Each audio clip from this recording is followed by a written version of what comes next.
A simple disposable tube changed how American squads stopped tanks at breathless distances in 1944. In cramped hedgerows and narrow brick streets, the Panzerfaust did something the Bazooka, for all its strengths, could not always guarantee in a single heartbeat. A confident kill at alley range without the choreography of a two-man team. This story follows that reality from beaches to bocage, from village corners to bridges, and through winter towns where snow swallowed sound and seconds were expensive. We will weigh the disposable Faust against the American Bazooka and, where it matters, the German Panzerschreck. We will ground it in two lived arenas, Nijmegen during Operation Market Garden, and the Ardennes during the winter counteroffensive. The lesson that survives the hour is plain. When the map compresses to a doorway and time collapses to a breath, the tool one person can use correctly, immediately, and with certainty is worth more than a system that demands partnership, ceremony, and time the room will not give. By mid-1944, the road inland had narrowed. Sand gave way to hedgerows, hedgerows to towns, and towns to rooms where every corner became a test. Armor and assault guns no longer lived only in the open. They appeared around the next bend in a sunken lane, from behind the next earth bank, halfway down a street where a platoon had built a plan out of broken doors and borrowed furniture. The American Bazooka, the proud signature of an earlier phase, moved with these squads and did what it was built to do whenever space, time, and trained hands aligned. On the range, its grammar was clear: a gunner to aim, a loader to seat and connect, a practice sequence repeated until caution turned into speed. Inside houses, that same sequence could become a liability, not because it was wrong, but because it was longer than the surprise allowed. The Bazooka stayed a good instrument in good rooms. The Panzerfaust became the right instrument in bad ones. Bocage country turned distance into rumor. Hedges stood on earthen banks, root-bound and stubborn, taller than a man, stitched with stone and wire. Lanes were sunken and narrow, and sightlines collapsed to the next bend and the crown of the next gate. In such ground, practical contact with armor rarely began beyond shouting range. A vehicle announced itself as a low murmur, then a rising tone, then a draft of air that smelled of oil and dust before metal finally showed. When the nose appeared, it filled the lane like a stopper in a bottle. In that moment, a weapon that asked for a partner and a pause could turn a planned volley into a missed chance. Paper ranges did not matter.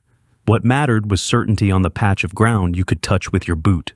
Towns had their own geometry. Brick and stone created echo chambers. Alleys funneled vehicles into short, steep lines. Rubble built accidental barricades and vicious blind corners. A platoon told to hold a block could not count on constant. All help from tanks or guns. Radios carried larger crises somewhere else. Bridges, crossroads, and short streets had to be defended on the terms the buildings allowed. The question was not abstract firepower. It was simple. Could a small group stop a single vehicle at a distance? A fit man could cover at a sprint before the fight swallowed the position whole. The squad became a clock. Seconds were currency. Any device that minted seconds earned loyalty regardless of the paint on its tube. German units faced the same problem and answered it without ornament. The Panzerfaust was a preloaded hollow charge on a short tube with a flip-up sight that told even a tired private which notch to use. The warhead's shape built in the standoff, a shape charge needs for a proper jet. The wide cone forgave ugly angles at a doorway. The backblast punished carelessness so clearly that even strangers learned respect at a glance. The launcher demanded one clean act: shoulder the tube, check the space behind, aim low into the honest steel where slope and trickery fade, press, and move. It was cheap enough to scatter through cupboards and cellars along any defensive web. It was simple enough that a corporal who had just read its markings could teach a room full of men in minutes. Its humility was its strength. It did not require a ceremony to deliver a result. It asked for a moment of courage inside a frame of discipline. American paratroopers and riflemen found these tubes where defenders left them, in cold kitchens, in workshops, in culverts, behind shop counters, in barns where hay smelled of rot and oil. Abundance turned curiosity into policy. Under fire, calculation is ruthless. A tool that works now is better than a tool that might work after a delay. A disposable launcher that a single person can operate while friends keep rifles steady is a gift. Once one man used a captured Faust successfully, the street learned, and in war, learning moves faster than doctrine. The object went from trophy to component in a single afternoon, from component to habit before the week was out. By the time orders caught up, practice had already written itself into the hands and feet of the people who stood in doorways and leaned into windows. Mechanics and temperament explain why the habit held. The Faust and the Bazooka solved the same physics problem by different means. A shaped charge focuses explosive energy into a jet that forces armor to surrender along a narrow line.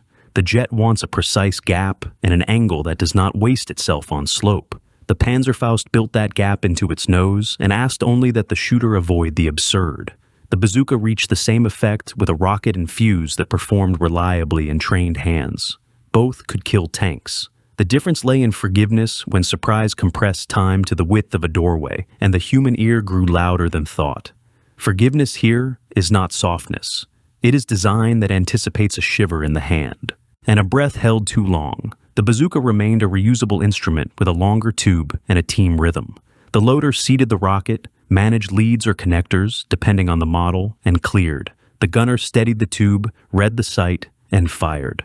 Good teams became quick, accurate, and safe. They delivered follow-up shots, walked impacts onto stubborn targets, and reached farther than a Faust had any business reaching. On a hedgerow lane that ran straight for 100 meters, or along a village street that offered a clear view to a bridge approach, that reach mattered. In a stairwell with a tank already arrived, the Bazooka felt like a sentence that needed two voices in a room with air for one. It did not fail in such rooms. It was simply out of place beside a device that asked less and gave more in the first breath. The Panzerfaust rewarded the opposite kind of courage. It asked one person to make one decision with hands that might be shaking and a heart that might be too loud in the ear. He checked the space behind, flipped the sight, aimed low into the place where steel hides fewer tricks, and acted. The warhead's diameter and built-in standoff made it forgiving at house distances. After the shot, the tube became a husk, and the shooter became light again, free to move before return fire guessed his corner. Mobility after firing was not vanity. It was survival disguised as choreography, the smooth departure that keeps a first success from turning into a second's death. In many rooms, the most important quality a weapon could offer was the permission it gave a human being to leave. Grip and stance seem small until fear sets the tempo. A Faust sits well in a crouch, elbow close to rib, sight just high enough to show the lower plate, like a hunter judging through brush. A Bazooka prefers a sill or sandbag, a brace, and a loader who moves like the second half of a sentence, completing the thought as if he began it. Sound matters. The disposable shot speaks once, briefly, and the shooter vanishes along interior routes rehearsed when the street was quiet. The reusable shot can speak again. That is its virtue and its risk, because second sentences are predictable to an enemy who listened to the first. In cramped towns, predictability is the shape of danger. Backblast is not a footnote. It occupies space, punishes carelessness, and, when respected, keeps friends alive. Professional squads turned it from lecture into ritual. One man owned the cone and kept it empty.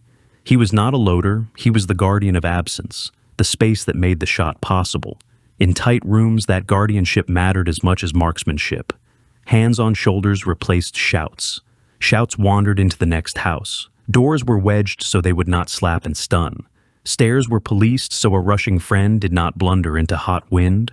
The ritual turned a simple device into a precise act, and precision is the kindness you owe your own side when everything else is loud. Training adapted from classrooms to kitchens without apology. A corporal who had fired a Faust once gathered his men in a back room and demonstrated sight, safety, and stance. Each man repeated the sequence with an empty tube until the motion owned him.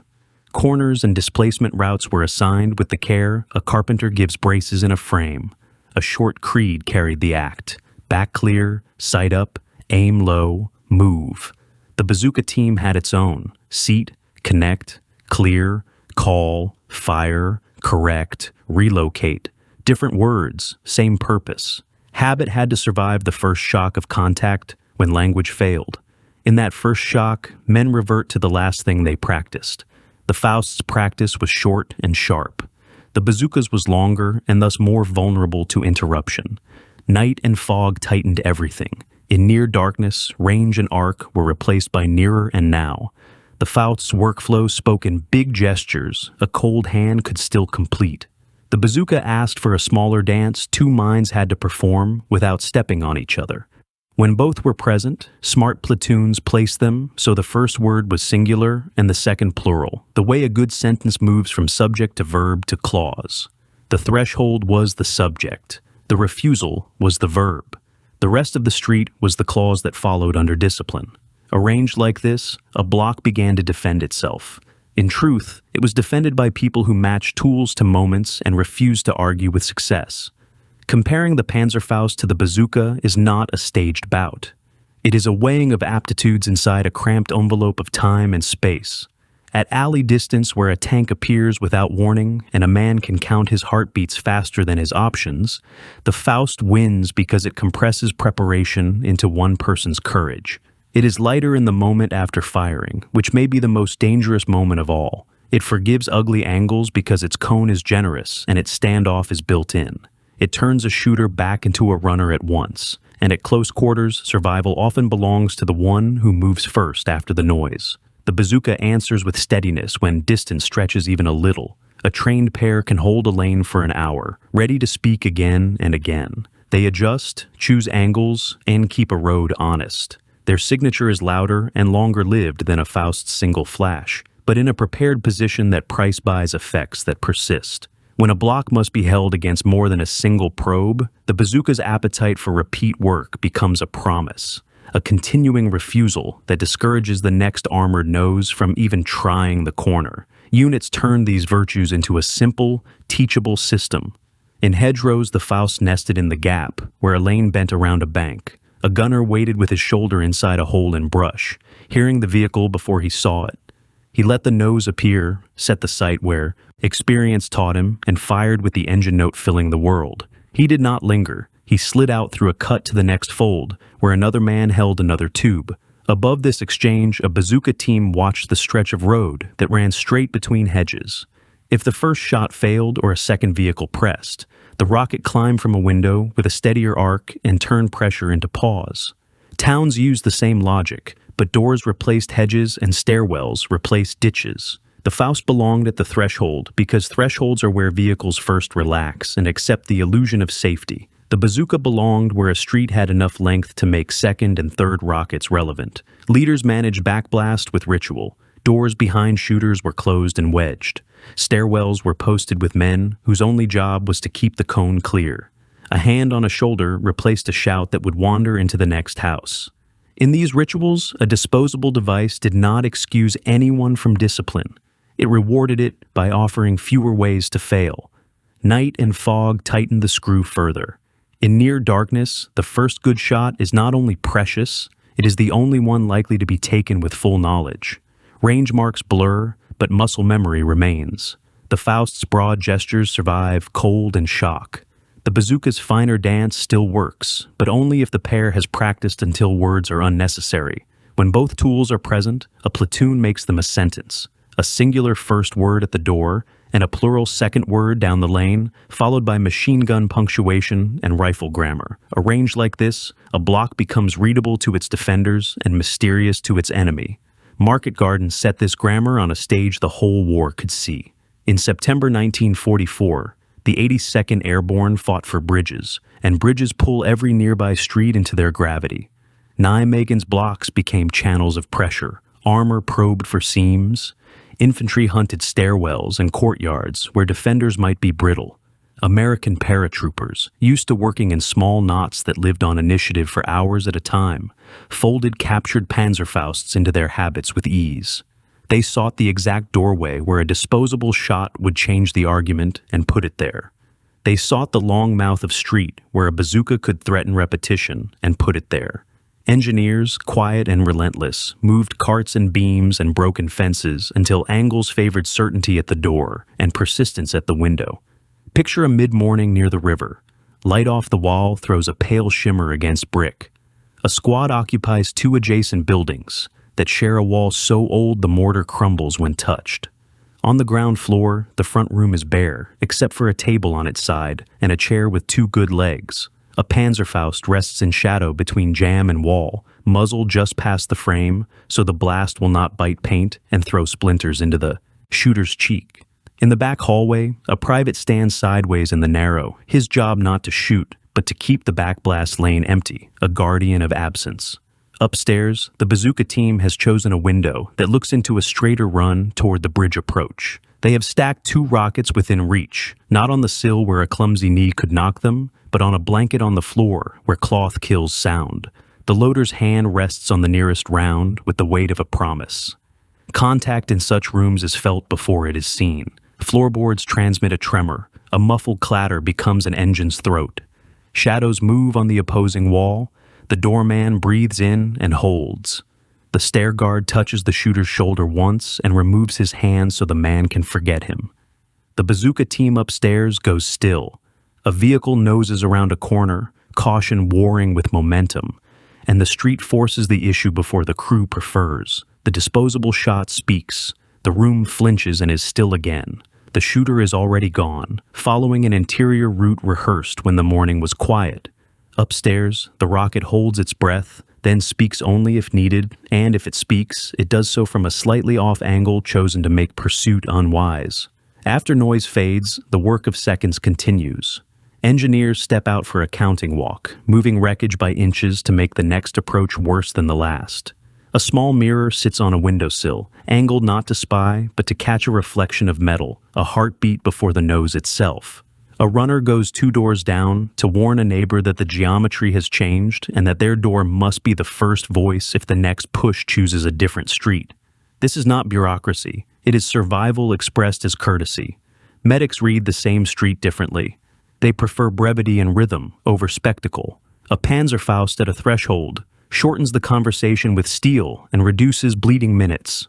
A bazooka upstairs, fired deliberately rather than anxiously, creates beats of silence for a crawl, a pull, a bandage applied on a floor no longer receiving splinters. In their ledger, the disposable shot is a door that closes. The reusable shot is a window that opens and shuts on a cadence you can trust. Signalers hear patterns. When a Faust works at a door, the net often quiets long enough to pass essential messages waiting in the queue. When a bazooka works in measured pairs from a window, the net learns to anticipate sound and ration attention, sliding other traffic into the beats between shots. Shoulder-fired launchers do more than kill vehicles. They shape the tempo in which command can exist. War is coordination under pressure. Anything that restores seconds to that coordination is, in effect, a staff officer with a mouth of fire. Even good systems need correction. A disposable shot can be rushed into a bad angle. A doorman can forget to look behind and burn a friend in the stairwell. A rocket. Team can grow greedy for a second shot and forget that the first taught the enemy exactly where to aim. Professional units correct with posture, not sermons. The backblast lane stays a specific person's job, honored as much as pulling a trigger. Movement after firing is part of the shot, not a luxury. If a second rocket is certain, the team takes it from a different window. If it is merely tempting, they deny the temptation and live to shoot from better ground. Nijmegen's bridge shaped everything by the gravity bridges impose on towns. Streets fed it like tributaries. Every doorway or window choice became a choice about who would buy which seconds for the crossing. A disposable launcher bought the seconds that kept the first wave alive at the dike. A reusable launcher bought the minutes that let the lodgment thicken until it could defend itself. Rifles and machine guns braided these purchases together, compounding interest in the form of enemy caution. By afternoon, the pattern felt inevitable. It was not. It was the sum of 100 small disciplines practiced in kitchens and stairwells that minimized how many things could go wrong when breath grew short. The Panzerschreck appeared as a rare guest in houses generous enough to host it. When rockets could be found and a room had the right angle, an American crew used the Schreck like a borrowed thunderclap. For a quarter hour, a street belonged to that room, as if a field gun had been wheeled inside. Then it was over. The signature drew every answer the neighborhood could muster. The crew disappeared, and the fight returned to prose. Disposables at doors, bazookas in depth, engineers trimming the street until it obeyed. Market Garden's human-scale lesson was not that one device was universally better. It was that specific problems deserve specific tools. The problem of stopping the first vehicle at the point of entry is not the problem of holding the long mouth of a street against 3 tries. The Panzerfaust solved the first by turning a private into a plan. The Bazooka solved the second by turning 2 men into a metronome of refusal. When a company accepted this division of labor and placed each device where it was honest, the town stopped being a maze and became a machine. There is one more texture before we leave the river. Water edits bravado. It leaves intelligence, muscle, luck, and tools. On the near bank, disposables ended immediate riposts. On the far bank, men arriving with lungs on fire needed the same first voice at a doorway, so their fragile line would not be erased before it existed. Behind that voice, as soon as ammunition could be dragged up, the second voice took its window. Together, those voices formed a sentence no enemy could misunderstand.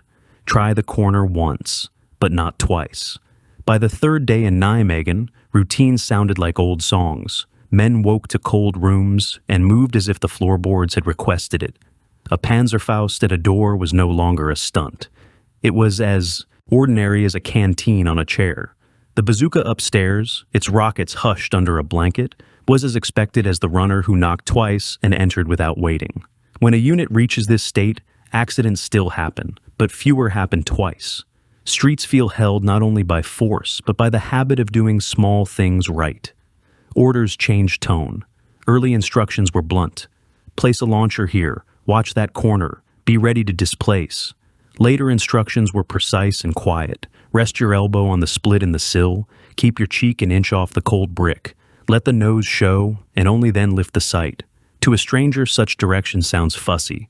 To a soldier who is paid for surprise, it sounds like a charm that keeps the day from slipping. Engineers continued minimalist edits until the town seemed to conspire in its own defense.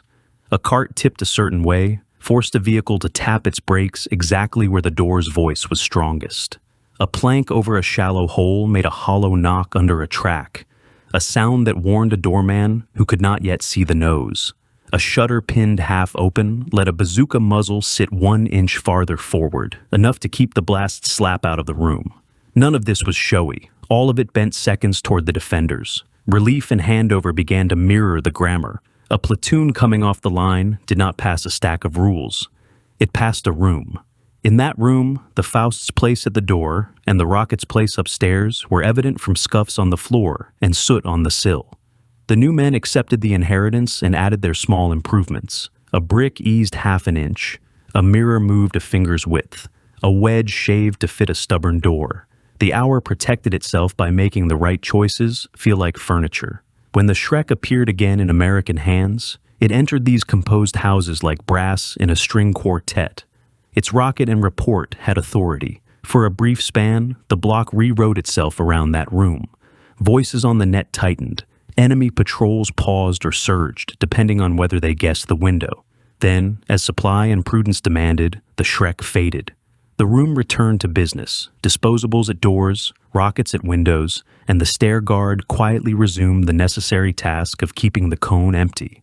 Night in Nijmegen layered gray, blue, and water's reflection. In those layers, the disposable shot grew kinder to the defender. A doorman could shape a silhouette he understood, and the enemy did not. 1 foot forward, 1 shoulder back, muzzle just beyond brick so the flash lived in the street and not on his face. The bazooka upstairs practiced a nocturne of patience. Slow inhale, slow exhale, the weight of a rocket like a book laid flat on a palm, the smell of old curtains mixed with propellant, firing only when the second voice was needed held, because unnecessary sound at night buys nothing and sells position. The bridge wrote the tempo. Each street was a phrase, each door and window a syllable. The disposable launcher spoke short, the bazooka spoke long, machine guns stitched the syllables between. When the crossing needed quiet, streets ended approaches quickly. When the crossing needed time, streets offered continuing refusals. On a staff map, those contributions appear as arrows and blocks. In the nerves of the men, they appeared as the difference between a breath and a gasp. Failures shared a family resemblance, and so did their fixes. A doorman forgot that a wall behind could bounce pressure. A stair guard failed to stop a late friend. A rocket team took a second shot for pride rather than plan. Corrections were immediate and kind. Cruelty breeds hesitation. Hesitation kills in rooms.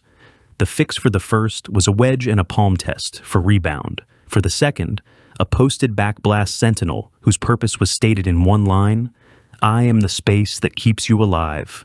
For the third, a drilled movement that made departure feel like part of firing, so the mind did not have to choose twice. When the pressure around Nijmegen finally loosened, the streets did not forget. They held the memory of good arrangements the way a hand remembers a tool after it puts it down. Those arrangements, Faust at threshold, rocket on reach, traveled north and east in the heads of men who now saw every room through the same lens. That lens followed them into winter. Winter is friction made visible. In the Ardennes, boots squeaked on packed snow, breath stuck to scarf and sight. Rockets grew sullen and damp, and fingers lied about what they could do until repetition proved them wrong. A weapon that insists on a duet asks two humans to beat winter together. A weapon that allows a solo asks only one. The Panzerfaust's coarse workflow, clear, sight, press, move, kept its meaning in the cold. The bazooka's finer craft endured too, but it demanded translation. Cloth at contact points to kill small noises, warm pockets for igniters, a loader who could count heartbeats when the watch refused to cooperate. Villages in snow became small islands. Each had its own weather, one drift that always reformed, one gust that always bent smoke north, one patch of ice that always betrayed boots. Into these microclimates, leaders placed the same grammar learned by the river. Thresholds went to disposable certainty. Longer mouths of street went to reusable refusal. Engineers, now as much shovel and saw as wire and brick, nudged currents so a vehicle would present its nose where one person's courage mattered most. Days began with repair. Men repaired themselves with heat if they could steal it. They repaired rooms with rope, wedge, and nail. They repaired plans with pencil ticks on a map that had started to look like a family of fingerprints. Panzerfausts were counted and set at argued doors. The bazooka team checked the loft's ladder and a second way down, because no one wanted to repeat the mistake of trusting one exit in a house that might catch fire from a single stray burst. The machine gun traced its arc slowly to ensure it would not cross the backblast cone. The stair guard rubbed his palms and reclaimed the space behind the doorman, because keeping emptiness empty was a real job, not a footnote. Contact in snow had its own timbre, cautious track, a grind like teeth, the soft pop of boots in powder. A doorman at 20 meters has fewer choices than a field gun at 200. That lack is a gift. He acts when the street dictates and, because tool and training agree, the act is clean. Air slaps the room and is gone. He disappears into the house before an answering burst finds the threshold. If the upstairs rocket must speak, it does so with patience that nearly sounds like mercy. The first nose is allowed one lesson and forbidden its repetition. These days strung together into a rope that pulled companies through December. Habit insulated men against cold and fatigue. A disposable tube was not just a weapon. It was permission to move the instant after use. A reusable launcher was not just an instrument. It was the assurance that someone could hold a long angle long enough for others to cross danger. Together they made a small civilization inside a war, a system of expectations so clear that replacements could read it in an afternoon and contribute by evening. There is a temptation to varnish winter with romance. Resist it. The rooms were ugly and cold. Choices were made by people who were hungry and scared, and still insisted on being competent, because competence is the only dignity war consistently allows. The Panzerfaust did not make them heroes, it made them faster. The bazooka did not make them saints, it made them steadier. The Shrek, when it visited, did not make them gods, it made them loud for a little while. What saved them was not mystique, but arrangement. Put the right tool in the right place and invest every second saved into the next choice. As snow thickened, the second comparison presented itself. In American hands, the Panzerschreck had been a cameo. Sometimes it became counterpoint.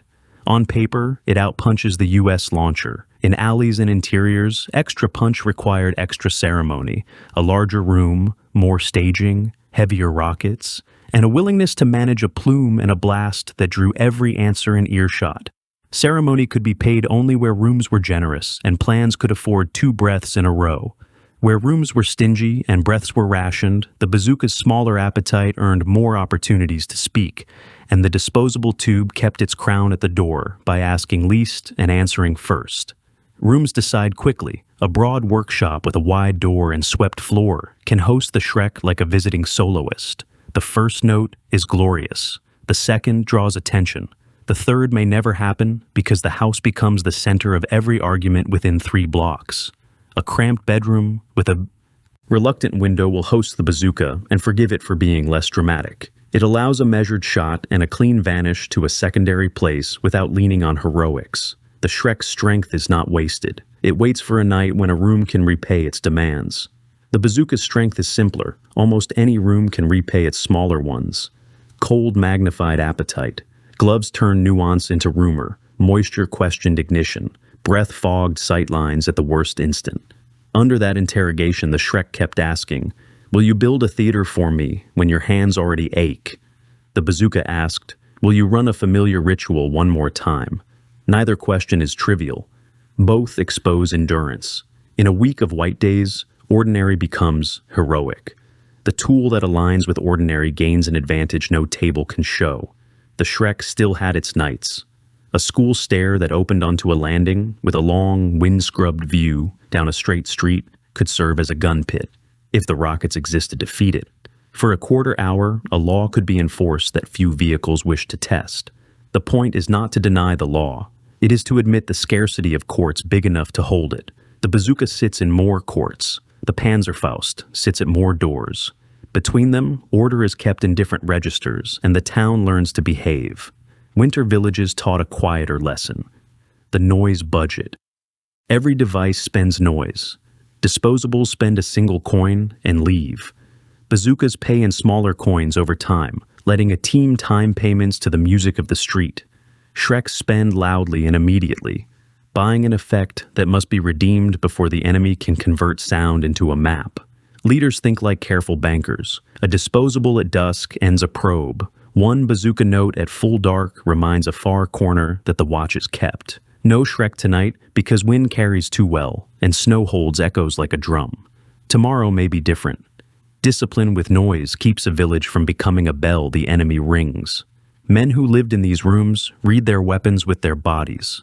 A bazooka team feels the tubes tug through a doorway and turns sideways without thinking, like movers who know how to pass a couch through a narrow frame.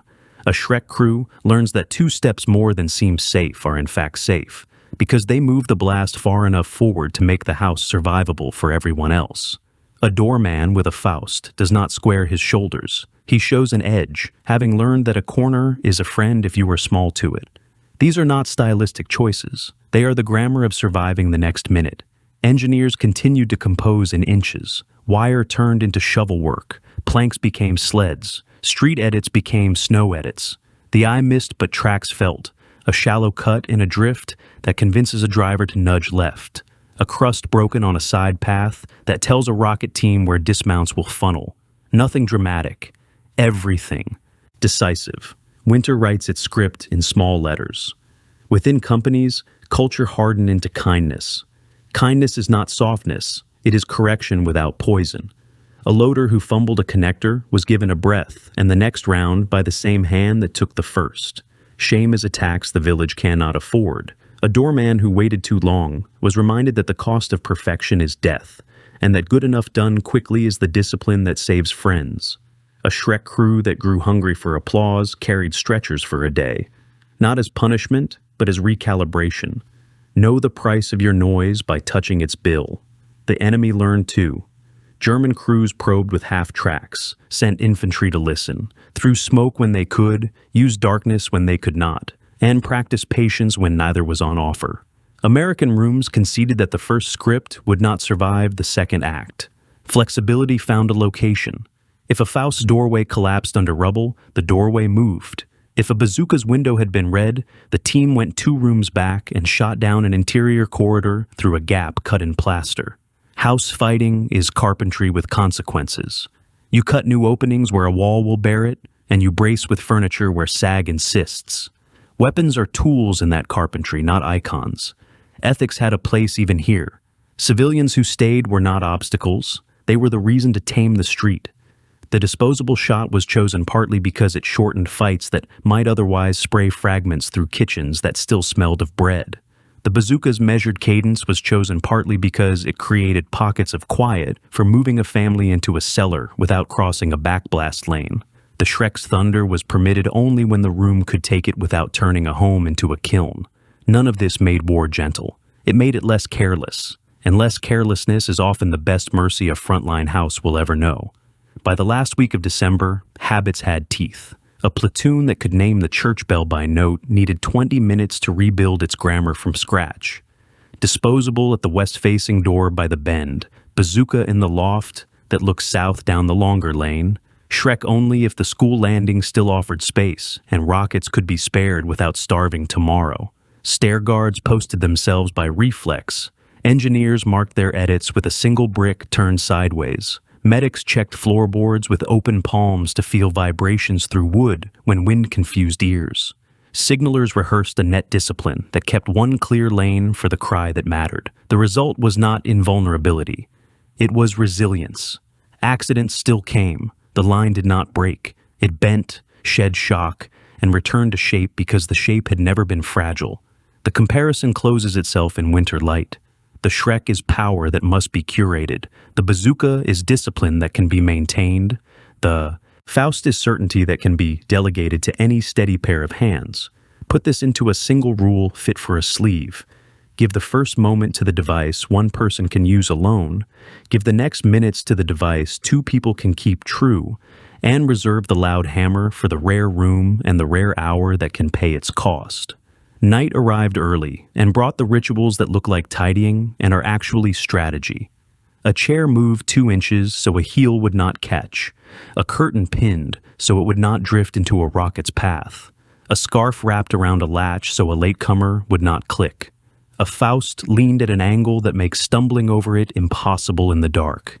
A Shrek, if present, got a shield checked for cracks and a rule. One note tonight, then silence.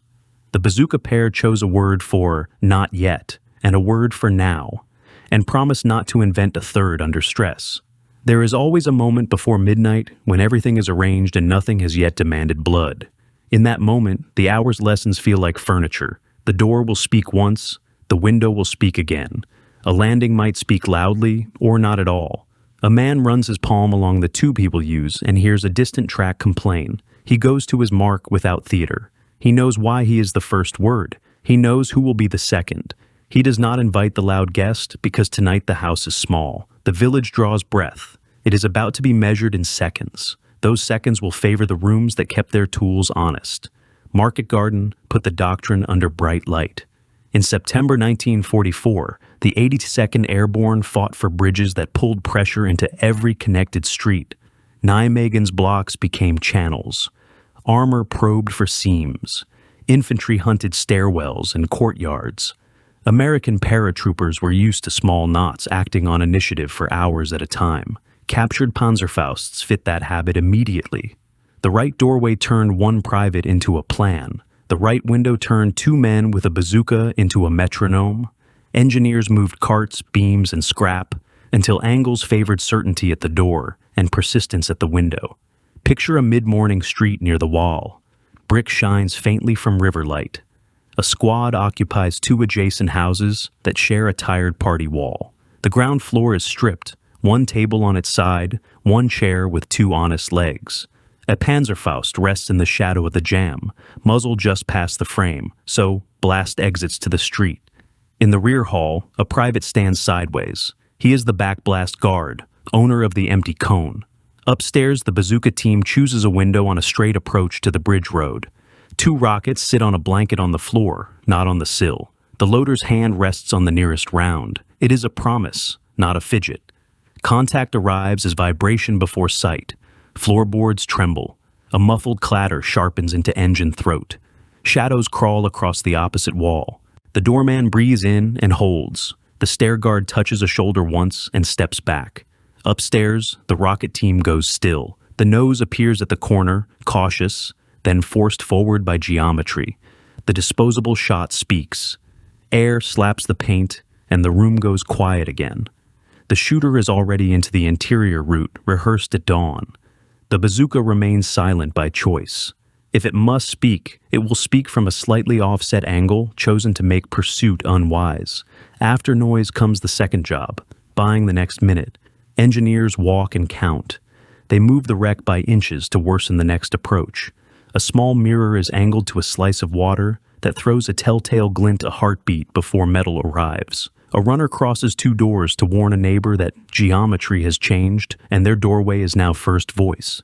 This is coordination, not bureaucracy. Seconds saved here appear as clean radio time and cleaner choices upriver. Medics watch cause and effect in human terms. A Panzerfaust at a threshold shortens the exchange and reduces bleeding minutes. A deliberate upstairs rocket produces a rhythm. Quiet, strike, quiet. That lets them crawl to a friend and pull him back without inviting immediate fire. In their notes, the disposable shot is a door that shuts. The reusable shot is a window that opens and closes on schedule. Signalers hear the weapons as patterns. A clean Faust, hit at a door, quiets the net long enough to push essential messages. A measured series of bazooka shots creates beats where other traffic slips through. Shoulder-fired launchers do more than kill vehicles. They create or smother opportunity for command to exist.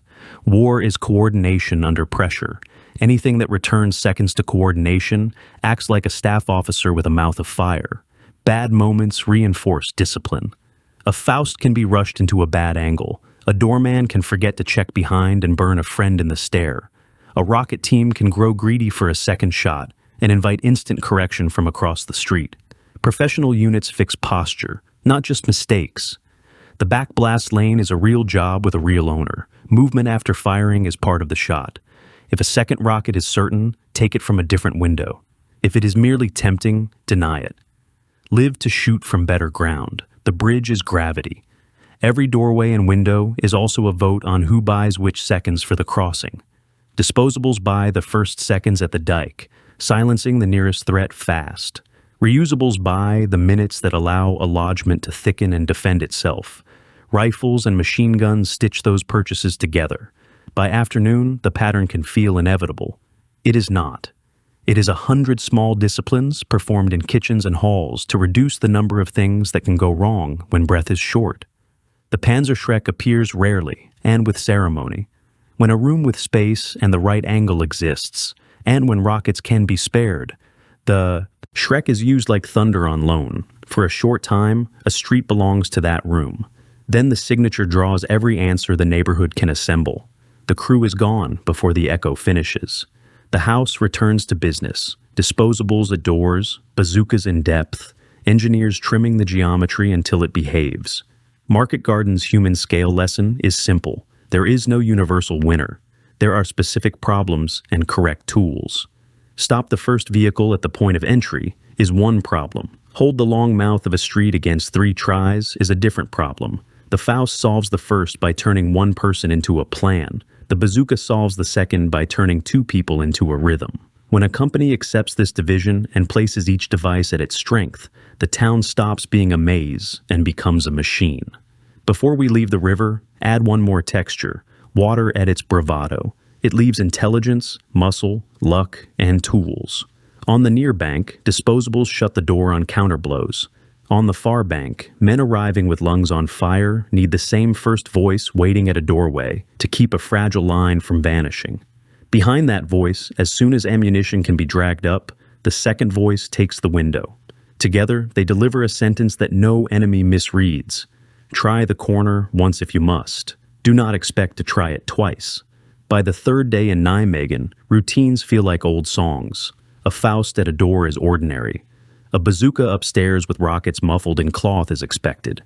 The runner knocks twice and enters without waiting because the message outranks manners. In this state, accidents still happen, but fewer repeat. The street feels held by small, correct acts, not by slogans. Leadership language changes too. Early orders, put a launcher here, watch that corner, be ready to move, become quieter and exact. Rest your elbow on the split in the sill. Keep your cheek an inch off the brick. Let the nose show, and only then raise the sight. To outsiders, this sounds fussy. To the people paying the cost of surprise, it sounds like insurance. Engineers continue their minimal edits until the town itself collaborates. A tipped bin narrows a path, so a driver taps his brakes exactly where the doorway shot is strongest. A plank covers a shallow dip, so a track knocks once, a signal through floorboards faster than sight. A wired shutter holds a precise gap, so a bazooka's muzzle sits 1 inch farther forward and avoids blowback. Nothing showy, everything cumulative. Seconds bend toward the defenders. Handovers reflect the grammar. A platoon off the line does not pass a list. It passes a room. Soot on a sill and scuffs in a floor show where tools belong. The new men accept the inheritance and add small improvements. A brick eased 1/2 inch. A mirror moved a finger's width. A wedge shaved to fit a stubborn door. The hour protects itself by making correct choices feel like furniture. Night over the wall is layered. Gray and blue. In that light, disposables get kinder.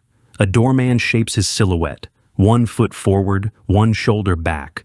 Muzzle just beyond the brick, so flash lives outside. The bazooka upstairs practices its own nocturne. Slow inhale, slow exhale. A round like a book resting flat on a palm. Firing only when necessary becomes law. Unnecessary sound at night buys nothing and sells position. When failures come, they share traits. A doorman forgets that a rear wall can bounce pressure. A stair guard steps away at the wrong minute. A rocket team repeats a shot from the same window because the first was perfect. The fixes are specific and calm. Wedge doors and test rebound with an open palm. Treat the backblast sentinel as sacred duty. I am the space that keeps you alive. Move after any success. Success is a signature. A signature invites reply. As the fight loosens, the streets do not bounce back to innocence. They keep the memory of good arrangements. Faust at threshold, rocket at reach, travels out in muscle memory. The lens learned at Nijmegen follows men into winter. It will be tested by fog, snow, and rooms that shrink the world to breath. We end this chapter in the same street, quiet before dawn. The kettle is cold. The mirror waits at its angle. A brick by a door sits turned sideways as a sign only initiates red. The disposable tube leans where a hand finds it without looking. The bazooka rests where 2 men can work without words. The heavy launcher, if it exists tonight, sleeps under a blanket with its shield propped nearby, and a rule attached to it. Not unless the room earns it. Outside, the river pulls like a slow drum. Inside, seconds have been arranged. The first belongs to 1 person. The next belongs to a pair. The loudest belongs to nobody unless the house can pay. Winter changes the grammar. In the Ardennes, cold turns small motions into tests. Breath fog sights, propellant sulks. Fingers lie until repetition forces them to tell the truth. A weapon that insists on a duet asks 2 people to defeat winter together. A weapon that allows a solo asks only 1. The Panzerfaust's short sequence, clear, sight, press, move, survives frost with its meaning intact. The bazooka's longer craft survives too, but it needs translation. Cloth, at contact points to kill clicks. A warmer pocket for igniters. A loader who counts heartbeats when watches stop behaving. Villages in snow become islands. Each has a microclimate with a name known only to its garrison. The mill corner with a drift that always reforms. The blacksmith's door where smoke bends north. The schoolhouse stair that keeps a patch of ice no sun can touch. Into these small weathers, leaders place the same grammar learned at the river. The threshold belongs to the disposable certainty. The longer mouth of the street belongs to the reusable refusal. Engineers swap wire and sandbags for shovels and saws, editing snow as if it were lumber. A shallow cut in a drift makes a driver nudge left. That nudge is a fragment that a doorman finishes. A day begins with repair. Men repair themselves with heat stolen from stoves that complain. They repair rooms with rope, wedge, and nail. They repair plans with pencil marks that now look like fingerprints. Panzerfausts are counted and leaned at doors argued over the previous night. The bazooka team checks a loft ladder and a second way down. No one trusts a single escape in a house that could catch fire from 1 bad burst. The machine gun rehearses its arc to ensure it will not cross the backblast lane. The stair guard rubs his palms. His job is absence. He owns the empty cone behind the shot. Contact in snow sounds cautious. Track shoes testing ice. A grind like teeth. Boots whispering powder.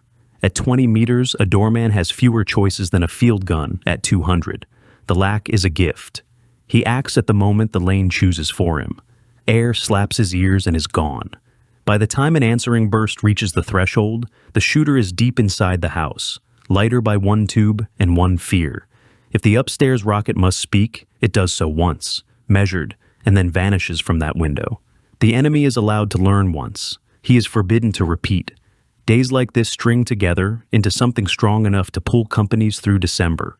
Habit protects men from cold and fatigue. A disposable tube is more than a weapon. It is permission to move immediately after use. A reusable launcher is more than an instrument. It is a promise that someone will hold a long angle long enough for others to move safely. The two together make a small civilization inside a war. A system so clear that a replacement can read it by afternoon and contribute by evening. Do not polish the picture. Rooms are ugly. Choices are made by people who are hungry, tired, and frightened, who still insist on being competent because competence is the only dignity the season allows. The Panzerfaust does not make anyone a hero. It makes them faster. The Bazooka does not make anyone a saint. It makes them steadier. The Panzerschreck, when it visits, does not make anyone a god. It makes them loud for a little while. What saves people is not mystique, but arrangement. Put the right tool in the right place and spend every second saved on the next correct act. The second formal comparison arrives naturally in this weather. The Panzerschreck against the Bazooka, both reusable, both partnerships, both hungry in different ways. On paper, the Schreck wins the weight class. Larger warhead, harsher effect. In streets and alleys, that extra punch carries extra ceremony. Ceremony needs space, rockets, and nerve that can survive noise and flash in a close room. In cramped houses where breaths are rationed, the Bazooka's smaller appetite wins more chances to speak. At the doorway, the disposable tube keeps its crown because it asks least and answers first. Before weighing details, watch one more winter scene. Night is early, a lamp is hooded. A private flexes fingers and stops because sound carries.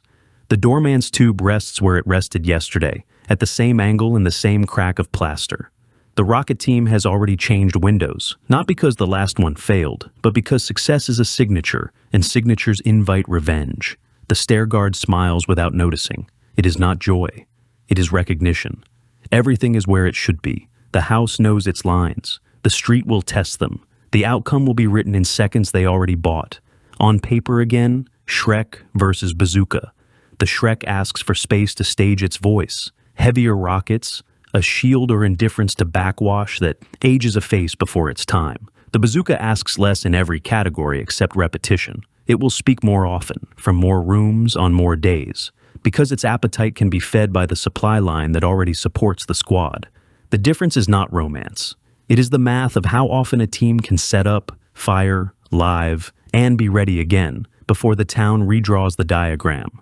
Rooms decide quickly. A generous workshop with a wide door and a swept floor can host the Schreck like a visiting soloist. The first note is glorious. The second draws attention.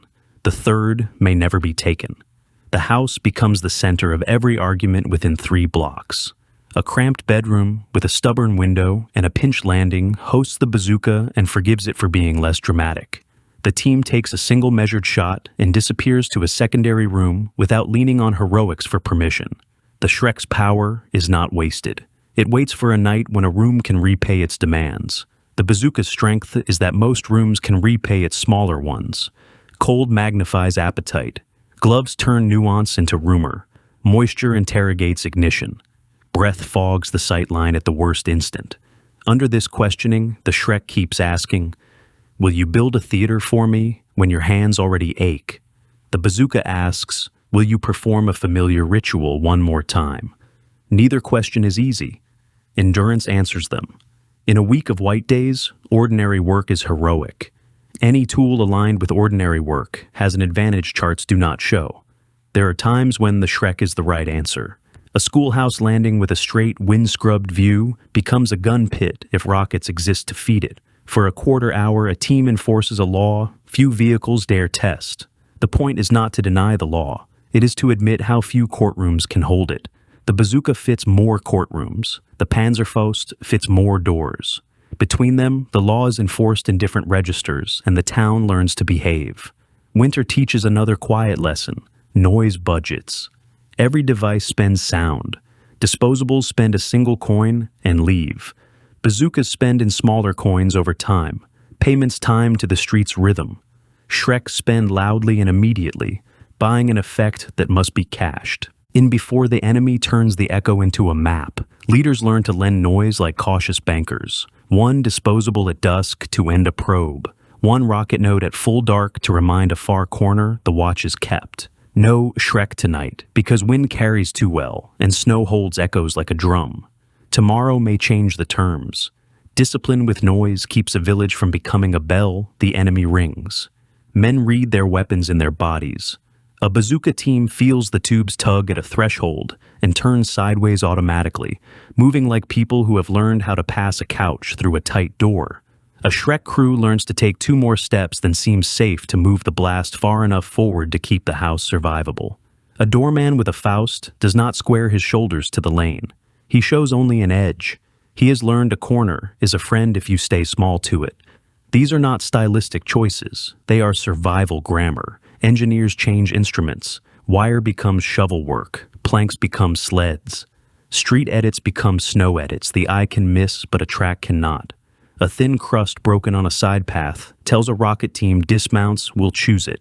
Angles are corrected. A shallow trench in a drift produces a pause at exactly the spot the doorway favors. Little moves, big results. Winter writes in small letters. The editors must too. Culture hardens into kindness. Kindness is not softness. It is correction without poison. A loader who fumbles is given a beat to breathe and then handed the next round by the same hand that took the first. Shame is a tax a village cannot afford. A doorman who waits too long is reminded the cost of perfection is death. Good enough, done quickly, is better. A Shrek crew hungry for applause is rotated to stretchers for a day. It is not punishment. It is calibration. Feel the cost of your noise by touching its bill. The enemy is not a caricature. German crews learn like anyone. They nose and reverse. They send infantry to listen. They probe with a half-track before a tank. They use smoke if they can, darkness if they cannot, patience if they must. American rooms accept that the first script will not survive the second act. Flexibility gets a location. If rubble steals the Panzerfaust's doorway, the doorway moves. If the bazooka's window is read by the other side, the team goes 2 rooms back and fires down an interior corridor through a cut in plaster. Fighting in houses is carpentry with consequences.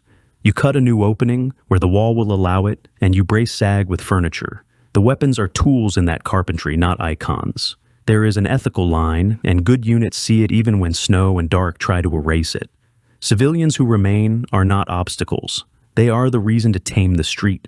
The disposable shot is chosen in part because it shortens exchanges that would spray fragments through kitchens that still smell of bread.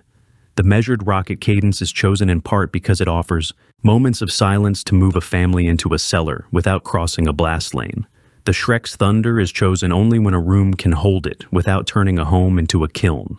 War is not made gentle by this. It is made less careless, which is the most compassion a line of houses can expect. By the last week of December, habits have teeth. A platoon that knows a village's bell by note can set up its grammar in 20 minutes. A disposable at the West Bend door. A bazooka in the loft facing the long southern lane. A Shrek only if the schoolroom still has space, and only if rockets appear like gifts. Stair guards posted by reflex. Engineers mark edits with a single brick turned on its side. Medics touch floorboards with open palms to feel vibration the ear cannot sort from wind. Signalers practice a net rhythm with room for a cry that matters. The result is not invulnerability. It is resilience. When the first accident of the day arrives, the line bends, distributes shock, and returns to shape because the shape was never fragile. Comparison closes itself in these rooms. The Shrek is power that must be curated. The bazooka is discipline that can be maintained. The Panzerfaust is certainty that can be delegated to any steady pair of hands. Put that into a single memory line, and it fits a pocket. Give the first moment to the tool a single person can fire without help. Give the next minutes to the tool a trained pair can keep true under pressure. Reserve the loud hammer for the rare room that can afford it. It is not clever, it is humility that keeps houses from becoming traps. Evening returns with its ordinary tasks that look like tidying and are actually strategy. A chair moves 2 inches so a heel will not catch. A curtain is pinned so it will not drift across a rocket's path. A scarf wraps a latch so a latecomer will not click. A Panzerfaust leans at an angle that makes stumbling impossible. If a Shrek is in the house, its shield is checked and a rule is set before anyone grows ambitious. 1 note tonight, then silence. The Bazooka team agrees on 2 words, not yet and now, and promises not to invent a third under stress. There is a short hour before midnight when everything is arranged and nothing has demanded blood. In that hour, the doctrine is felt like furniture. The door will speak once. The window will speak again if the lane insists. The landing may speak loudly, or not at all.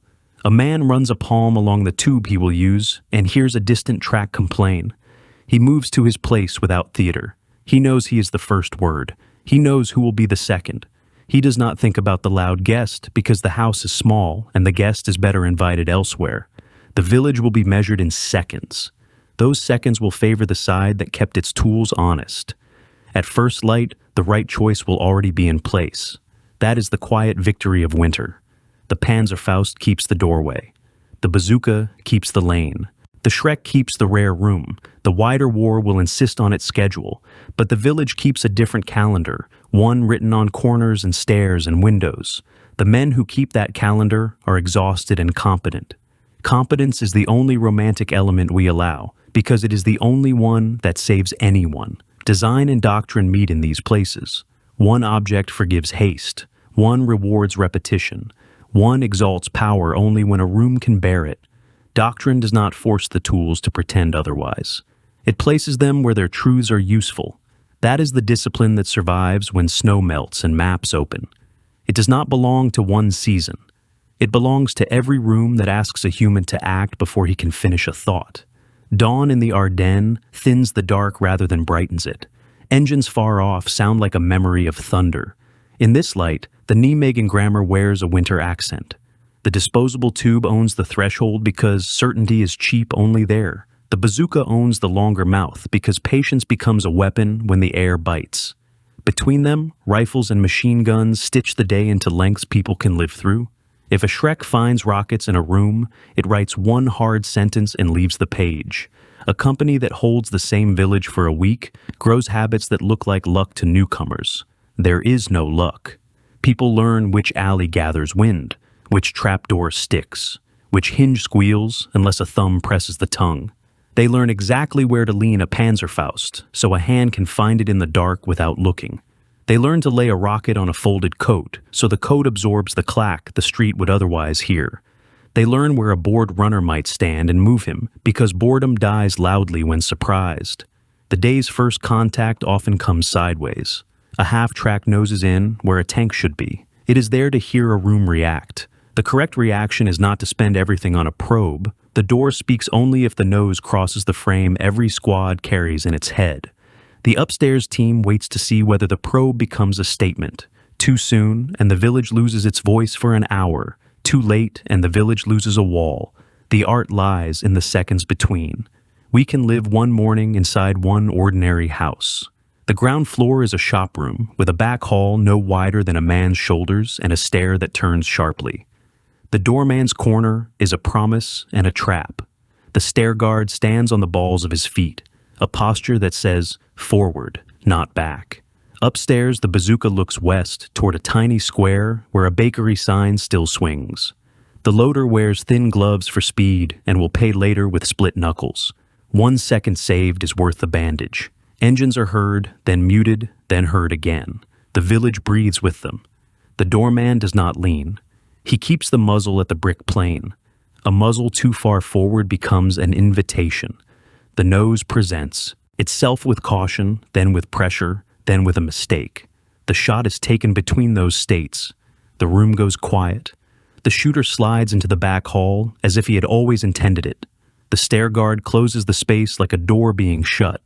The rocket upstairs stays a threat rather than a reply because the day promises more than one conversation. After the first exchange, a different work begins. Engineers move a crate 2 fingers to change where a future track will bite. A mirror is reset a finger's width to correct the timing of a reflection. Another man takes the doorman's place, not for punishment, but to prevent the house from writing a signature the enemy can read. The company lives in these small adjustments. They do not feel heroic. They add up to survival. Snow records mistakes. A rocket out of a window writes a pale plume that lingers longer than sound. Someone brushes it away with a sleeve. A Panzerfaust in a doorway kicks a triangle into powder that points like an arrow. Men stamp it flat at dusk. Footpaths become literature. A fresh path to a good room must be written in unreadable prose. Backward steps brushed with boughs. Detours through a neighbor's kitchen. False trails to doors no one intends to use. Winter fighting is half writing and half erasing. Failures belong in the record because they make rules honest. Once a doorman fired with a friend behind him. The guard had left to help 2 houses down. The shot was correct and the aftermath was not. Heat and blast do not care about affiliation. The correction was calm. The guard's job was defined plainly. You are the emptiness that lets the first shot exist. Drills followed until guarding emptiness was treated like marksmanship. The injury was not forgotten. It was converted into a habit. The bazooka learned humility the same way. A team took a second shot from the same window because the first had been clean. The third burst through the opposite facade as if pulled by a string. They lived by inches and luck. Their sergeant did not ask for bravery. He asked for relocation. Before evening, the team was in a room that led the plume through 2 empty spaces instead of 1. The next day, their second shot came from a different corner. The day after that, a mirror warned early and made the second shot unnecessary. Lessons become architecture. People lived in these houses before they became instruments. Sometimes a cupboard still held china. Sometimes a crib sat against a wall that now hosted a team. Combatants preferred to fire in ways that left rooms capable of being rooms again. That preference drove the choice for disposables up close and measured rockets down the lane. It also limited thunder to houses that could survive it. Mercy in winter is not a speech. It is a practice. Another morning brings a heavier push. The first vehicle is bold, its infantry wider. The door speaks, then the machine gun at a cross angle. Dismounts flatten, then gather behind a low wall. The rocket team holds its breath. The second nose is braver and earns the round. Masonry collapses in a way that freezes everyone for a beat. The beat is long enough for a runner to cross a gap with a message that will save a life 1 block over. Minutes by minutes. Stacked correctly, minutes by days. At noon, a runner brings news that shifts the map by 1 lane. A wreck 2 streets over turns a right turn into a left inevitability. Engineers reshuffle edits so that the inevitable turn happens where the door is strongest. The Panzerfaust moves without losing honor. Effect is the point. The bazooka drops 1 floor to reduce backblast bounce under a flexing ceiling. The Shrek, which has slept in the schoolroom all morning, is told it may have 1 note at dusk only if rockets can be spared without starving tomorrow. The house takes the rule the way a house takes weather. Evening sound plays tricks across facades and courtyards. Footsteps in a stable become an intruder in a bedroom. Men learn which lies to ignore and which truths to trust. A brief track slip reveals ice at a bend a driver did not expect. A canteen tap reveals a man beyond a wall who believes he is alone. Those clues channel the next shots. A disposable tube aimed low across an alley becomes a reason not to enter it. A rocket aligned with a longer cut becomes a suggestion no one wants to test. Close the Ardennes chapter without pretending the war is over. The house is arranged for the last quiet hour. The doorman checks wedge, mirror, stair, and air. The rocket team has a clean line and a second door. The Shrek sleeps because appetite met prudence, and prudence won. Fear has a job now. It is a guardrail, not a driver. Morning will ask for seconds. The house will deliver because each device has been placed according to its nature. The first act will be done without waiting. The second will be done without haste. The village will hold as long as villages can hold, which is measured in minutes that became hours because the first ones were bought at the door. Between Nijmegen's water and the Ardennes snow, the thesis proves itself twice. The Panzerfaust turns a private into a plan at the threshold.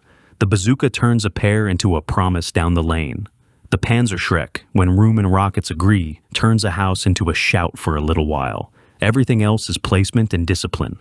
You have heard the placement in doorways and windows. You have heard the discipline in the silences between shots. Underneath the hardware runs a quieter logic. Time is the currency. Seconds are minted, spent, and saved.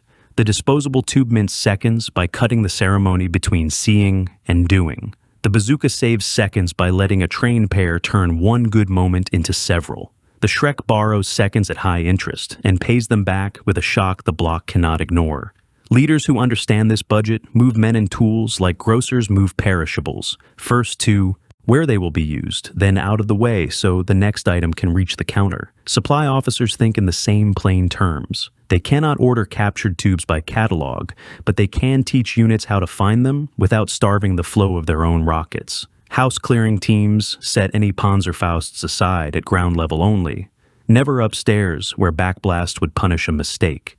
Engineers chalk a discreet mark beside doors with clean cones, not as decoration, but as a hint to anyone sprinting into that house at dusk.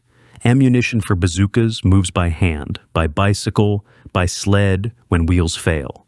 None of this asks for applause. It asks for fewer bad minutes tomorrow. Training under fire becomes an apprenticeship with rooms as classrooms. A corporal who has fired a Faust once shows new men how to shoulder, flip the sight, and keep the muzzle just past the brick so the blast lives outside. Each man rehearses the aftershot glide until it no longer requires thought, because a stumble is as loud as a shot. An hour later, the same back room becomes the bazooka school. The loader learns to work by feel, to keep the rocket base from tapping a cold sill, to stand half a step back so the tube can recoil into safe space. These are not superstitions. They are memory built with hands for the minute when words will fail. There is a tone professionals use when they are sure and kind. You hear it in stairwells where the backblast guard stands. He is often the talker in peacetime. The job turns his chatter into rhythm. Back clear, back clear, back clear. The gentle insistence of the only person who can see the danger no one else can. His palm on a chest says not yet, in a way no one wishes to argue with. He keeps friendships from becoming injuries. He keeps fear useful without letting it drive. The paperwork that survives rarely celebrates any of this. After-action notes record positions, results, casualties, ammunition on hand. Between the lines, the doctrine sits in plain clothes. Enemy Panzerfausts employed with success by friendly. Matter of fact, like a farmer noting rain. Bazooka team displaced twice and retained lane. Not a hymn to heroism, but a record of persistence. Somewhere a report notes that a captured Shrek worked from a school landing for 20 minutes with marked effect, and beside it, a calculation admits that the rockets used cannot be replaced for days. Power is not free, certainty is not cheap, endurance is priceless and must be arranged. Fear runs like groundwater under the whole day. No speech banishes it. Good units assign it work. The Faust turns fear into one crisp act. The bazooka turns fear into timing and breath control shared by two people. The Shrek turns fear into awe that must be rationed, or it will burn the house that hosts it. When this allocation is forgotten, mistakes cluster. When it is remembered, fear keeps senses honest without flooding them. Stories from single rooms return to the same small truths. A doorman remembers not the flash, but the choice to lift his trailing foot cleanly, so the man 2 houses down would not mistake it for a shot and fire at air. A loader remembers that his best work came when he stopped watching the street and watched his partner's shoulder, waiting for the half-inch shift that precedes the call. An engineer remembers carving a notch into a lintel, so a muzzle could sit forward and then waking later, sweating, because he had dreamed the notch sat at the wrong height. Even their nightmares are carpentry. Noise is part of the map. Disposables write brief runes. Bazookas write longer lines you can time to other acts. The Shrek writes a single exclamation that echoes into every basement. Officers ration noise like ammunition and like mercy. They schedule it so civilians who remain can guess by the evening's cadence when they may move water without baiting fragments. In that schedule, weapons become elements of a humane routine. The war does not grow gentle. It grows less careless. The enemy learns in mirror. Crews send infantry to listen. They probe with half-tracks before tanks. They throw smoke when they can and patience when they must. They search for the room that last spoke and hammer it even if it is empty. This does not invalidate the doctrine, it refines it. Doormen rotate doors. Rocket teams change rooms after any success. Stair guards recruit a second pair of eyes after dusk. Engineers shift bins and planks the way hosts rearrange chairs before guests arrive. The point is not trickery. It is remaining correct in front of an opponent trying to be correct. Sometimes the weather does the killing, and men only arrange introductions. Fog squeezes sound between facades. Snow folds roofs into streets. Ice turns alleys to glass. The grammar does not change. The Faust says now because the nose is already in the frame. The Bazooka says again because the second attempt will come. The Shrek says only if, because only if, room, rockets, and hour agree can it speak without making itself the day's target. The harsher the world, the simpler the rules. Picture one more late afternoon in a town whose stones spell a different name than the map. The company breathes like a single organism. Seen in cross-section, the entry points hold disposables. The second line holds rockets. The loud guest sleeps under a blanket in a large, safe room. A child's bicycle lies on its side because someone moved it to clear a path. The first vehicle is heard and felt. The door speaks. The window declines a second sentence because silence is sometimes stronger than sound. The enemy hesitates and peels away.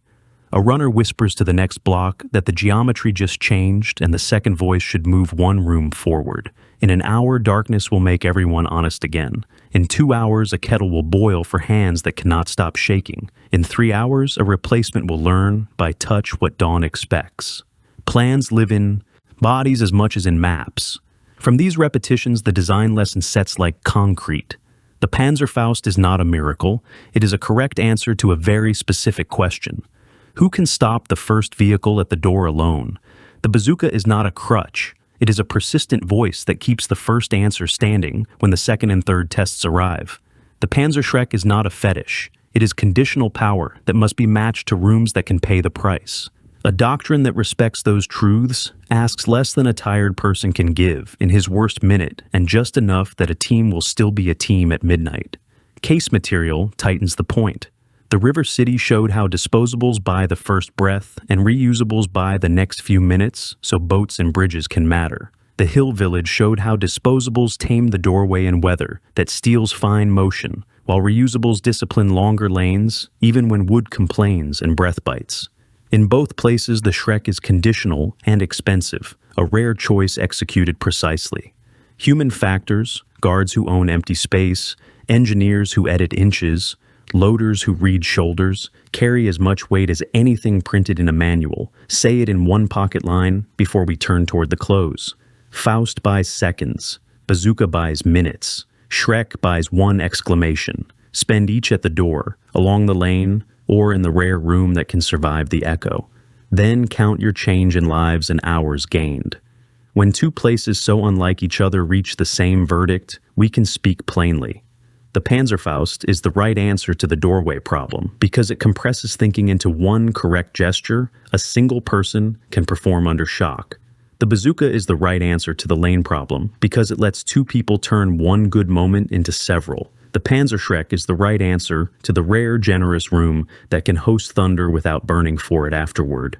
Everything else in this hour exists to make those answers fit the day. The engineer's inch, the stair guard's palm, the loader's silence, the leader's restraint. Tools succeed when they match the user's worst minute, not his best. The worst minute in this story is the doorway in smoke when breath is short and metal is already closer than courtesy. The next worst minute is the long mouth of street that a second vehicle will claim unless a second sentence says no. The rare worst minute is the big room that can afford to trade stealth for shock and survive the attention that follows. A weapon that requires ceremony in the first minute fails. A weapon that cannot repeat in the second minute fails. A weapon that shouts too loudly in the third minute gathers company it did not invite. Peel back the steel and look at the human architecture.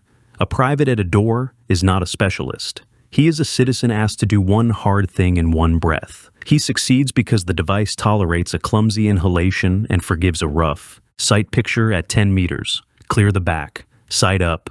Aim low. Press. Move. A Bazooka team are artisans of cadence. They succeed because they rehearse a duet beyond words and promise each other to move windows after any success, denying pride the second shot it will always request. A Shrek crew are stagehands. They build a small theater carefully, play one loud note, and strike the set before the critics arrive. They succeed because they match appetite to logistics and timing instead of wishful thinking. All three lean on engineers whose art is inches, an inch that tilts a nose, an inch that lets a muzzle rest forward, an inch that keeps a shutter from drifting into blast. These are not romantic touches. They are the difference between a first try and a second life. The inch is also where ethics live, the inch you leave between power and recklessness, the inch you give a civilian in a stairwell, the inch you shave off a wedge so a door will not slam into a backblast lane. In these inches, design shakes hands with decency. Noise belongs beside inches. Noise is a budget. The Panzerfaust spends once and leaves. The Bazooka spends in phrases you can time to other acts. The Shrek spends all at once and demands a clean exit before the echo becomes a guide. To spend wisely is to remember that noise draws maps for the enemy, and also gives civilians room to guess when to move without paying for it. Managed well, noise becomes policy, not accident. Managed poorly, it becomes an invitation. Discipline here is not punishment. It is the removal of options that tempt a tired mind. A stair guard exists, so a good man does not back into ruin. A small mirror exists, so a good man does not lean too far into uncertainty. A wedge exists, so a good man does not become the victim of his own blast. A rule that forbids a second rocket from the same window exists, so success cannot turn into vanity. A rule that limits the Shrek to one note exists, so power cannot turn into addiction. Each rule replaces a decision with a ritual. In narrow rooms, ritual is freedom from your worst moment. Read the record with sympathy for scale, and you will see that captured Panzerfausts did not bend American identity. They enforced American intent. They let squads keep promises to adjacent units that physics would otherwise break. They reduced bad minutes. They made a private's courage worth more per second. The Bazooka repaid those seconds with minutes of control on longer lines. Together, these tools turned streets into machines that produce time, and command spent that time on the things only command can buy. Crossings that hold, withdrawals that do not collapse, advances that are not coin flips. It is tempting to ask for a universal answer, because universal answers make clean slogans. The clean answer is a method, not a device. Identify the first unavoidable surprise the map will force upon you, and give it to a tool one person can use instantly. Identify the second, unavoidable pressure the enemy will force upon you, and give it to a tool two people can keep true under strain. Reserve spectacle for a stage that can pay its price. If a room is too small for thunder, whisper. If a lane is too long for whispers, speak in measured phrases. If you inherit a town full of enemy tubes, make them yours without shame, and let your own launcher be the conscience that keeps the sentence going. This lesson is durable because it was learned where theory goes to drown. Kitchens with cold stoves, stairwells with posted guards, lanes that remember every boot print. Doctrine took root because it was hand-sized. It taught muscle, not just mind. It forgave bad sleep and rewarded steady breath. It let engineers fail at elegance and succeed at function. It let leadership be exact without theater. It let fear do useful work. When the snow melted and the map widened, some of this grammar followed the units into fields and along river roads. The habit of placing a simple, decisive tool where surprise is likely remained. The habit of placing a persistent tool where pressure will persist remained. The habit of staging thunder only where rooms can carry it remained. The rest, the mirrors, wedges, chalk marks, belonged to that season and those houses. The design truth outlived them. A weapon becomes good when it is placed where a person with shaking hands can use it correctly. A doctrine becomes good when it treats seconds as a resource and arranges tools to mint, save, and invest them with minimal drama. Fold the comparison into a single pocket paragraph. The Panzerfaust is the instrument of first contact at breath distance, honest because it asks little and forgives much.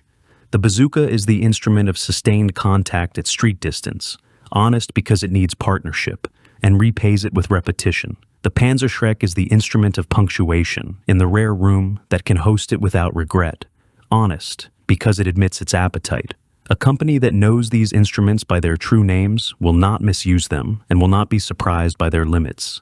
Do not skip the ethical residue. People lived where these choices were made. The doctrine that shortened fights at thresholds and disciplined them at windows left more walls standing and more chances for a place to become a place again. Choosing a disposable at 10 meters is a choice for brevity. Choosing a measured rocket at 70 is a choice for control. Choosing thunder only when the house is strong is a choice for survival over spectacle. War is not made kind by these choices, but it is made less careless, and less carelessness is sometimes all the kindness a town will receive. The narrator's duty near the end is to keep craft from becoming myth. The Panzerfaust did not win campaigns. Americans did not become someone else by using it. Faced with a cheap, abundant tool designed for a single minute, they did what honest soldiers do. They made the minute theirs. Then they used their own launcher to make the following minutes theirs as well. In those nested minutes lay the path to an hour, and in that hour the road to a bridge held or a hill kept. This is not about betraying issue. It is about fidelity to effect. One last pass through a quiet house at dawn shows the lesson without speeches. Tracks complain far off. The doorman touches the tube, breathes, checks the space behind with a glance and a hand signal. The upstairs pair sit still with their rocket across their knees, already decided that silence is their first contribution unless the second attempt insists. In a schoolroom down the row, the big tube sleeps under a coat. Engineers sleep with sore hands.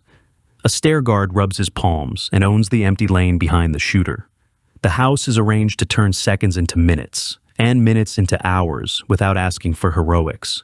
The rest of the morning is the old grammar in fresh light. The first sound is felt through wood, the second is heard on breath, the third is a moving shade on plaster. The doorman shoulders, clears, aims into the lower mass, presses, and moves. The room slaps and then is quiet enough for life. The window above declines appetite in favor of necessity. Calm buys minutes. Minutes let discipline spend them wisely. Outside, a bin is tipped 2 fingers worth. Inside, a mirror is nudged a thumb's width. A runner leans into brick and stitches one block to the next with 10 words. The enemy is not insulted, he is persuaded. Persuasion travels faster than wreckage. It rides down the column as caution that no report can measure, and the column peels away to try somewhere else. Later, it returns under orders to test again and meets the same grammar, a decisive syllable at the door, a measured sentence at the window, quiet in the space between. This is not magic. It is a factory for time, run by tired, careful people. Its product is counted in crossings that complete, flanks that align, nights that do not turn into catalogs of mistakes. Under tactics runs the small human economy that gives them meaning. The disposable shot is kindness to the shooter because it returns him to motion. The reusable shot is kindness to the street because it disciplines chaos without demanding an audience. The rare roar is kindness only when the room can carry it without turning into a kiln. Civilians do not grow safer because of slogans. They grow safer because doorways are chosen for brevity, windows for control, and thunder for restraint. That practice is the moral. It lives in fingers on latches and muzzles held an inch farther forward than feels natural. Trust one footnote. American units did all this with borrowed tools without borrowing identity. A captured Faust did not change the flag on a sleeve. It changed the odds inside a room. They kept their bazookas because fights do not end at doors. They used a captured Shrek when a room allowed it because no one wastes power when a room can. Honor it. These are not contradictions. They are professional manners inside a physics that does not care about badges. If you must carry the lesson somewhere else, colder, warmer, or modern, it travels clean. Map the first unavoidable surprise. Give it to an object one person can use without choreography. Map the next unavoidable pressure. Give it to an object a pair can keep true as long as pressure lasts. Admit a place for the loud thing only when the room will not punish you for using it. Teach the rituals that prevent friendly harm as if they were marksmanship. Appoint guardians of absence and treat them as gravely as gunners, because without them, the celebrated tools turn on friends. Now, the light thins again. We end at a quiet doorway because conclusions should be spoken softly. The street is empty of motion and full of hints. The tube that bought minutes leans empty, as innocent as a broom after work. 2 men upstairs sit in professional silence. The shield sleeps on its nail. The inch edits remain where they were left. The grammar is ready for whoever opens this chapter tomorrow. The historical record keeps circling the same quiet center. When squads owned the first breath at the door, and the next minutes along the lane, larger plans survived contact long enough to matter. That is the hidden arithmetic behind bridgeheads that did not collapse and withdrawals that did not become flights. You can read it in fragmentary after-action notes, in the way units described their streets with the language of craft rather than legend. They did not boast about trophies. They noted where a captured tube had been placed, how a rocket team displaced, which door wedge held, which mirror lied in fog. These spare observations, written by tired hands, add up to a doctrine that does not rely on heroics to function. The Panzerfaust's place in that doctrine remains exact. It is the device that turns a private into a plan in one breath. It buys the seconds that nothing else can purchase in time. It forgives the tremor in a hand and the imperfect stance in a narrow hall. It punishes carelessness with backblast, which is why the backblast guardian is a role, not an afterthought. It asks little and gives enough. The bazooka's place remains no less precise. It is the device that makes one success persist. It answers second attempts with a steady cadence. It demands a duet and rewards the duet with control, measured not just in meters, but in minutes kept. The Panzerschreck's place is what it always was. A conditional hammer brought out when a room is large, the angle is clean, the rockets exist, and the hour can pay for the noise. Used that way, it writes a strong sentence once and then leaves before the echo becomes a guide. Once you accept those roles, the rest becomes placement and ritual. Placement is the art of turning houses into instruments. Ritual is the discipline that keeps instruments from hurting their own side. You place the disposable, certainty where noses must appear. You place the reusable refusal where lanes stretch long enough to tempt a second try. You reserve the heavy punctuation for the rare stage that will not burn down around it. Then you enforce rituals that remove failure modes. The cone behind the shooter is guarded. The muzzle sits just past the plane of brick. The second shot from the same window is not taken. The loud note is played once. In these choices, competence replaces drama. There is a simple way to judge whether a setup is honest. Ask what happens in the worst minute. If the worst minute is a doorway surprise, and the solution depends on two people speaking in sequence, it will likely fail. If the worst minute is a second push down the same lane, and the solution depends on a device that cannot repeat, it will likely fail. If the worst minute is the rare opportunity for overwhelming force, and the solution spends that force in a room too small to survive the reply, it will likely fail. Honest setups pass this test. They let a single person act correctly at once. They let a pair act correctly again. They let power act once and then vanish. You can see this honesty in the way good units handled success. Success was not a cue to keep shooting.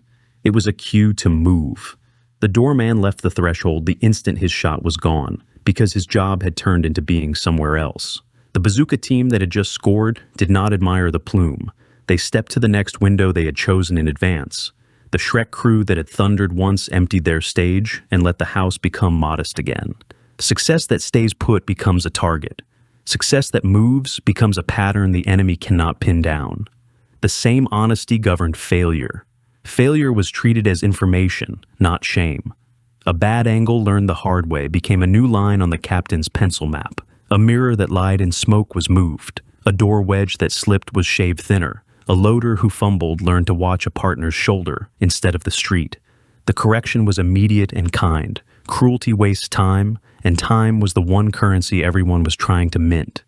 In this economy, professionalism looked like patience with people and impatience with problems. The street improved because the people in it refused to punish the wrong things. If the human texture seems too soft for war, remember the stakes. Kindness to a partner produced cleaner shots, safer rooms, and fewer accidents. A guard who could say not yet without bile saved lives as surely as a gunner who could say now without tremor. Small graces built big survivability. That is why the rituals were taught with the seriousness of marksmanship. Clear the back, check the sill, place the rocket on cloth, move after success. Do not repeat a signature. These were not niceties. They were the practical ethics of not wasting people. Everything we have said about houses and lanes can be exported to other kinds of terrain. Without breaking, a hedgerow bend is just a green doorway.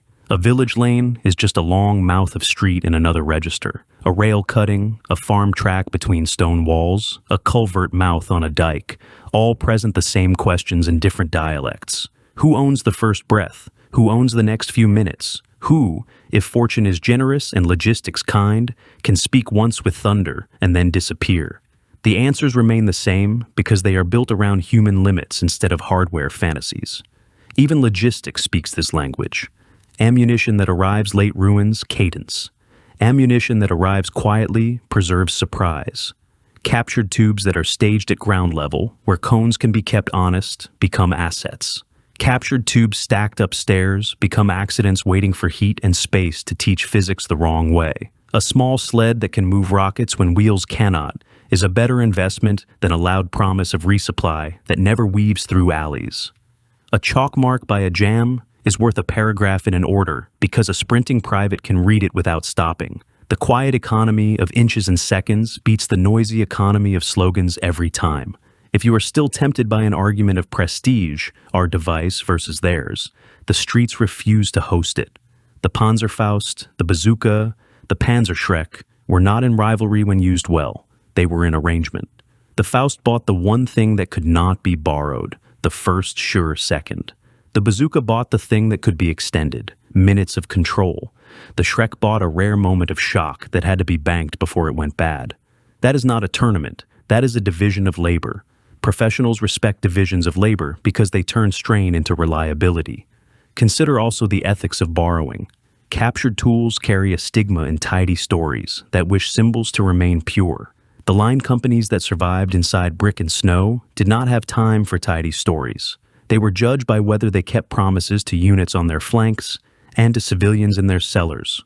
A borrowed tube that made a doorway short and decisive saved more lives than a clean refusal that led to a long, chaotic exchange.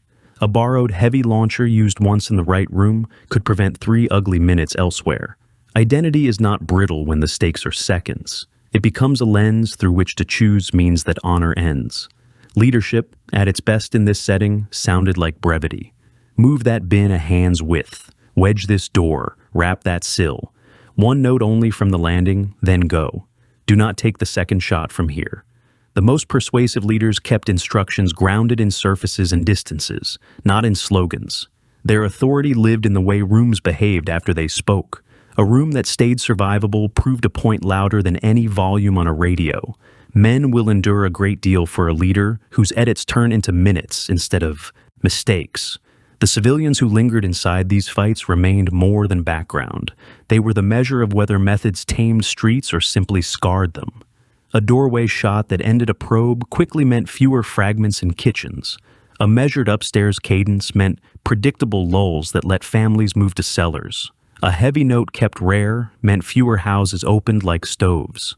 War is not improved by sentiment, but it is civilized by restraint, where restraint still buys effect. Units that understood this did not grow soft. They grew reliable, and reliability saved both soldiers and neighbors. By now, the thesis needs no selling. The map compresses to a doorway. Give the first breath to a simple tool a single person can run without ceremony. The map stretches to a lane.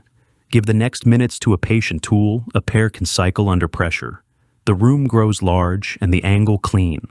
Allow thunder once and then leave.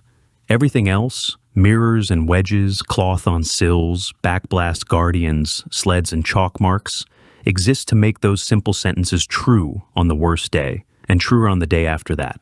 The last measures before conclusion are the smallest and the most decisive. They are fingers on latches, heels placed half a foot back from thresholds, cheeks kept 1 inch off cold brick to avoid the flinch. They are rockets rested on cloth, so wood will not announce them, sight posts flipped without scraping, breaths stopped halfway out. They are people remembering to move after success as if motion were part of firing, because it is. They are leaders remembering to schedule noise as if noise were currency, because it is. They are engineers editing inches as if inches were law, because in rooms they are. If you want a single sentence to carry away, let it be this. Make the first moment yours, then arrange the next moments so they stay yours without spending lives to buy them back. The Panzerfaust made the first moment American in houses where it mattered, The bazooka made the next moments American along streets that would otherwise have been borrowed by the enemy. The Panzerschreck, when invited by space and supply, made a single exclamation that paid for quiet no other way could purchase. None of these effects were myths. They were the sum of correct placement, ordinary discipline, and respect for the smallest things. Tomorrow, in a different town, with different weather and another enemy probe, the grammar will not change. Someone will check a cone with a palm and own the emptiness that lets a shot exist. Someone will tie a cloth on a latch and save a window from betraying a team. Someone will tip a bin just enough to borrow a driver's caution for one breath. Someone will remember that louder is not wiser, that once is not twice, that moving is part of firing. A bridge will hold a little longer. A ridge will not be rolled as easily. A night will end without a list of avoidable tragedies. That is what competence buys when it is given the right tools in the right places. The rest is exit. We leave the house the way a good team does, quietly, with the mirror turned down, the wedge retrieved, the cloth folded, the chalk line wiped. The grammar remains for the next set of hands. The inch edits remain in the wood. The memory of correct placement remains in the minds that will wake to the same sounds. The hour is almost spent. One more part remains, to close the circle without romance, and to leave you with a method you can carry anywhere.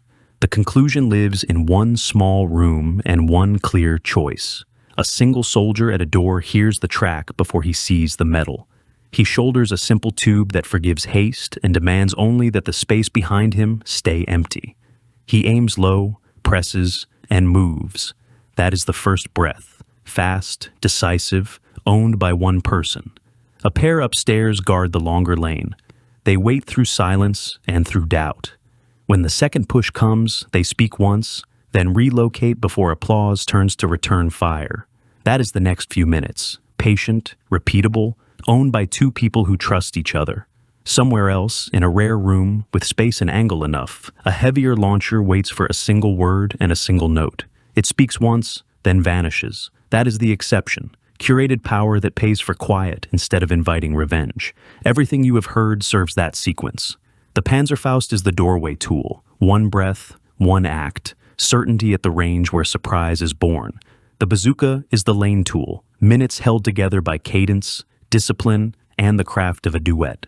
The Panzerschreck is the rare room tool, a loud punctuation used only when geometry, supply, and survivability agree. When those roles are respected, streets stop being stages and become machines that mint time.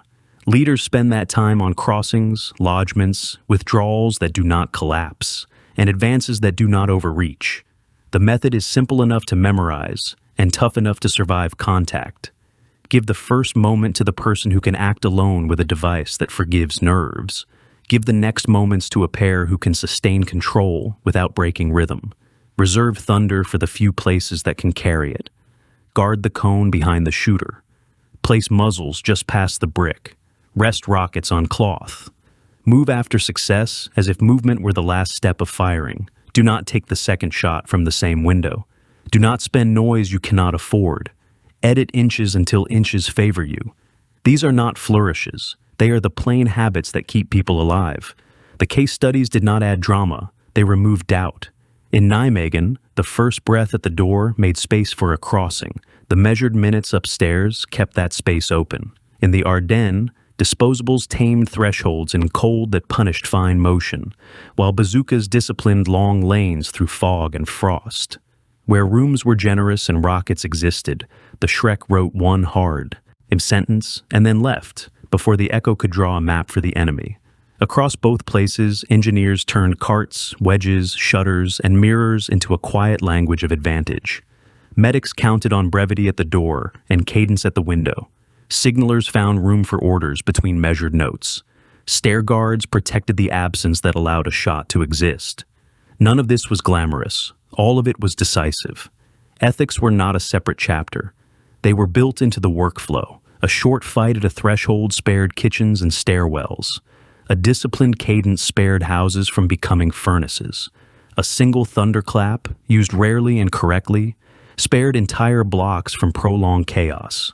Civilians who remained did not need speeches. They needed tactics that ended danger quickly and predicted lulls honestly. Units that respected noise budgets and room survivability, protected neighbors and fighters at the same time. That is what professionalism looks like in places where maps touch people. The record shows that American squads used captured Panzerfausts not to imitate the enemy, but to keep promises to each other under the physics of brick and hedgerow. They did not abandon their own launcher, they leaned on it for the minutes that always follow the first breath. When a room could host thunder without burning down, they borrowed the Shrek like a tool from a neighbor's shed and returned the room to silence immediately after. Identity did not fracture, it matured. The test was not whether a tube bore friendly paint. The test was whether a plan outlived the hour. What remains now is a single sentence a team can carry to any block on any morning. Make the first moment yours. Arrange the next moments so they stay yours without asking for heroics you cannot repeat. Everything else is detail, important, hard-earned, but secondary to the sequence that turns seconds into minutes and minutes into outcomes. Put the simple certainty at the threshold. Put the patient refusal on the long line. Save the rare roar for the stage that can bear its cost. Teach the rituals that remove friendly harm. Appoint guardians of absence and honor them as seriously as the hands on the trigger. Spend noise like money. Edit inches like laws. Then leave the room better than you found it, because someone you will never meet will fight there tomorrow. The camera pulls back from a final doorway. A spent tube rests like punctuation. A pair upstairs sit still enough to hear their own breathing. A shield in a schoolroom sleeps. A wedge under a door holds. A mirror waits for morning light. The town beyond the frame will test the grammar again, and someone who learned it in these rooms will answer without ceremony. No trumpets, no myths, only competence placed correctly. That is the story. That is the hour.